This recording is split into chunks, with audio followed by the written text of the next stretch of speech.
Before I start to talk about China, let me acknowledge the leadership of Sitra leadership for the invitation, and also my friend Linda Jacobsen, who actually edited a book, and I wrote one chapter to her book, and she has been encouraging me to come, and also encouraged me to think as a policymaker.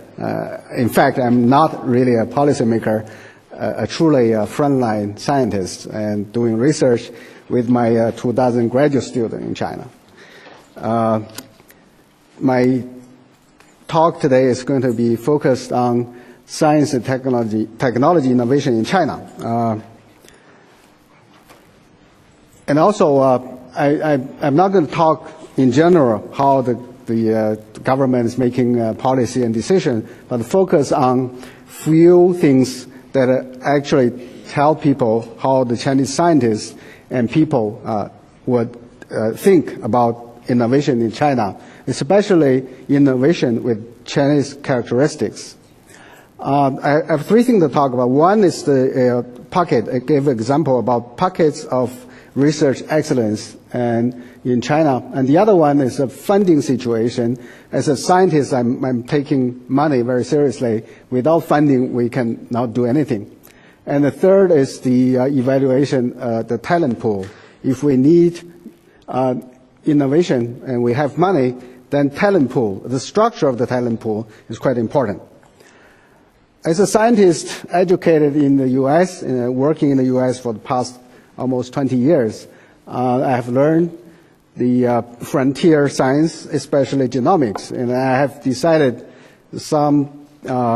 almost 10 years ago to go back to China and to create this pocket of excellence in research, especially in bioresearch, especially in the field of genomics that is growing very fast.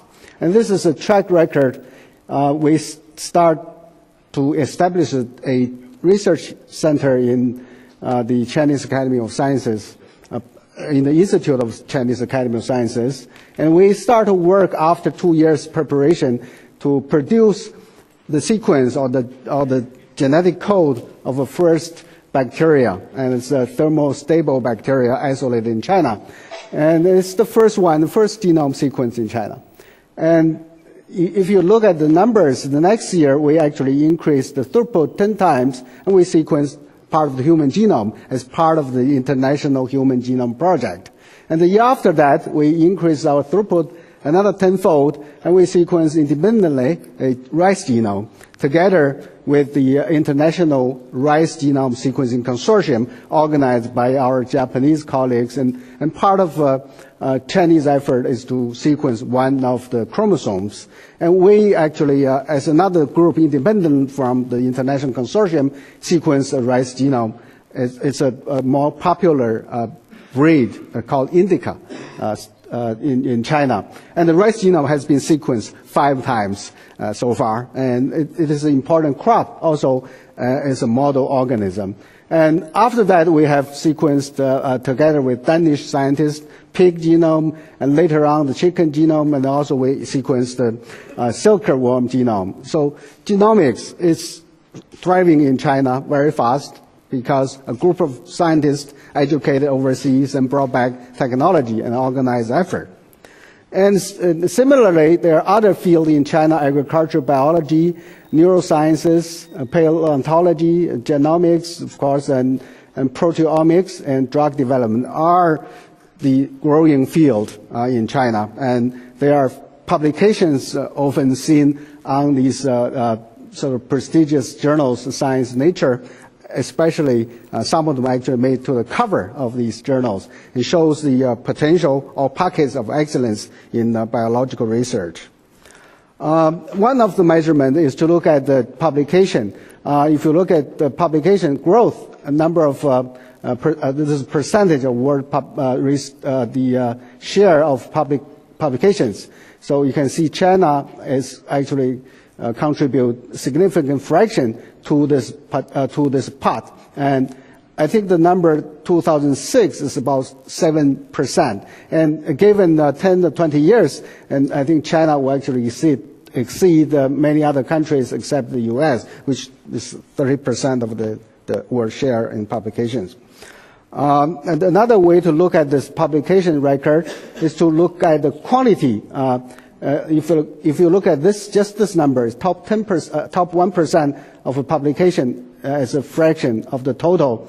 And from 1996 to 2005, this is a 10 years period, and China leaped from 0.8% contribution to 4%. And if you look at the total contribution, China in 2006, this number is almost 7%, and it's actually tied with many other countries except the USA. Another measurement other than publication is the number of patents filed. And China, if you look at the record, the past 5 years, and its increase is almost fivefold. But compared to global contributions to invention patents approved in the U.S., China is actually very 600, also very small fraction compared to the total. And there are many reasons. As a scientist, my reason is very obvious. I just don't have enough money to file the patent. It's very simple reason, and it's very ridiculous reason. And other than that, we always run into trouble to actually pay for the publication fees. It's kind of strange to mention this. Since I have less than more than 2,000 students, and if each one of them publish one paper a year, and I use up all my sort of research funding, other than my buying supplies and reagents. So that means the total funding for a given professor or researcher is quite low, and I can give you a few numbers later on after this slide. And of course, if we look at the national goal for innovation, and there's one number very comprehensible, that is the total R&D investment will reach 2.5% of the GDP. The current number is 1.42%, so it's quite low. Other numbers are not very comprehensible, so I just mentioned one of them is contribution by science and technology to social economic development will reach 60%. Now it's about 40%, and other are expressed as fractions of some things. I don't really know how to explain it to this audience. So as I mentioned, we can compare to the funding, the university funding in China versus the U.S. And this is the top one is Tsinghua University as 4.5 billion Chinese yuan. The current rate is 7.1 to 7.6, and it's if you think about Chinese yen as a 4.45 billion, it's almost equivalent to 4.4 in numbers, but the value is 7.6 times lower. So the rest of the fundings, I think Tsinghua has the most funding. The rest of the universities are in the range of 1.3 or 5 also Chinese yen. Compared to the U.S. universities is expressed as dollars. So it means each university, the collective funding versus U.S. university is 6 to 7-fold less. Okay, and the number of professors in the university are actually comparable. So that means the per person funding is quite low. The hope is in the future that the number will increase fast. As I mentioned, the national goal is to have the R&D investment reach a fraction of 2.5 at 2020. That means in every 5 years in the future, the funding will double. Okay, so 5 years and down the road, 2010, and the R&D investment will be double the current number. Another 5 years will be double the previous 5 years. So I think China has been doing well, and as it promised, as she promised, so in the past 2 years is 20-some% increases in R&D investment. And the GDP, of course, is about 10% increase. If you don't count inflation, it's about 3%. So the net increase is at least 7%, and the R&D money is about 20% increase if you do not count the inflation. How deep is the China's talent pools? I have some numbers. Currently, there are about 2 million college students in college pursuing equivalent degrees. There are about 1,700 universities in China, and a significant fraction of them are graduate students. There are about 800,000. A quarter of them are actually pursuing PhD degree. So that means each year about 200,000 PhDs produced inside China. And of course, there are people go abroad to get educated, and this number is quite steady now. It's about 100,000 graduates, college graduates who go abroad each year, and about 40,000 will return. If you think about the students going abroad who are getting PhD degree, and the returning fraction is much less. It's about more like 10 to 15%. So, but there are other people who did not get a degree or many other reasons went abroad and come back. It's about collectively 40%. So this number has become very steady over the past few years. And there's over 800 graduate students abroad now pursuing PhD degree or even after they got a degree and working outside China. So this is a good talent pool for China. And I'm one of those 800 sort of former PhD and came back. And I think the number actually will be increasing, especially for people who have PhD degree in the next 20 or so years, because the R&D investment is increasing, and everybody feel like China is a good place to do research and to publish. So if we think about the hurdle or the obstacles for China to really fulfill its goal, is the population problem. Right now we have a sort of a picture like this. We have two generations on top of this population structure. They are getting old. And I have another chart shows there's a two-step. One step is the current time, that is 2007, when the people age at 50 or above, I'm actually in this age group, exceed the younger generation who are sort of 20 years or younger. And the next intersect is about 2035, and when the older generation, older people over 50 actually exceed the real working force, then China is in real trouble because the society is really aged. So this is the major obstacle. I think it shows the window of opportunity for China to be an innovative nation.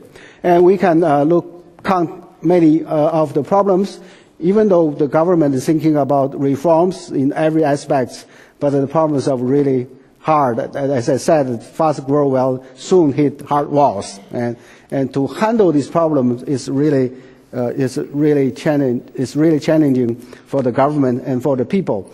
I think the number one is so-called San Nong. That means three Chinese characters initiated as Nong. One is agriculture, the other one is rural development, and the third one is farmer, the problem that to take care of farmers. And of course, the next in the agenda is healthcare. And right now, there's no system and no stable system in China implemented for healthcare, especially for 80% of the population farmers. So the third one is education. I think education used to be employment-driven, and in the future it should be quality-driven or S&T development-driven. The reason I mentioned as employment-driven is because China has so many high school graduates each year. If they don't go to college, if there's not enough colleges to take them, and they will go unemployed. And when I was a youth, some 30 years ago, the government sent all the graduates, high school graduates, to the countryside to be re-educated. So I was one of those. Right now, I think that the government is trying really to put a lot of money into universities and to have these high school graduates actually to go to college to get educated. And all these pressures to push on the economic reform and also political reforms. Right now, the private sector the enterprise, there were 150,000 private enterprises and employed only 15 million people, and it's a very small fraction compared to the 1.3 billion total. And the contribution of this particular economy is only 10% of national tax revenue to the entire nation. So it's a very small fraction. If you think about R&D contribution from private sector, it's quite minuscule.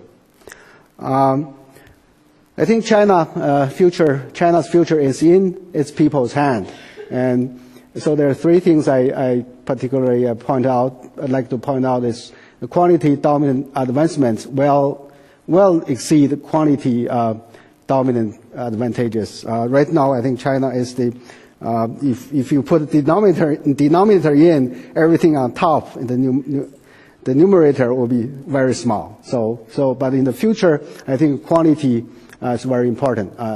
Quantity advancement, dominant advancement is very important. And also, pockets of research excellence will thrive nationwide and extended to all the field of research because the money is actually being invested, and the rate of increasing is quite high. Every 5 years, the investment would double. And the last one is the window of opportunity is quite narrow and delicate. I think even the Chinese people and the government are very nervous. It's like the athletes in a sort of international, like Olympic Games before the race, and they have confidence they can do it. They think they have money, but the big race, when the big race comes, and nobody can really predict because the race is so close, and other nations our Asian neighbors and also European countries, they are all ready. They are pushing in this front. I'm not sure whether China will win the game or not, but at least I think China will be ready in 20 or 30 years. I think I will stop here, address some questions.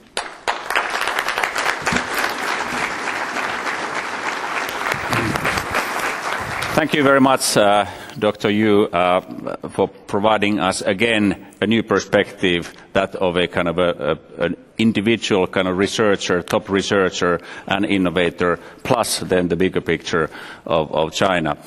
Since Dr. Yu will be with us after the coffee break in the panel, and because we are roughly 10-15 minutes behind the schedule, I'm proposing that we'll skip the kind of the questions at this stage, move on with the next presentation, and then we will have plenty of time for the interaction and discussion during the panel, also with Dr. Yu. So thank you very much, and we will move forward with Dr. Ramasami as our next guest star and keynote speaker. Welcome.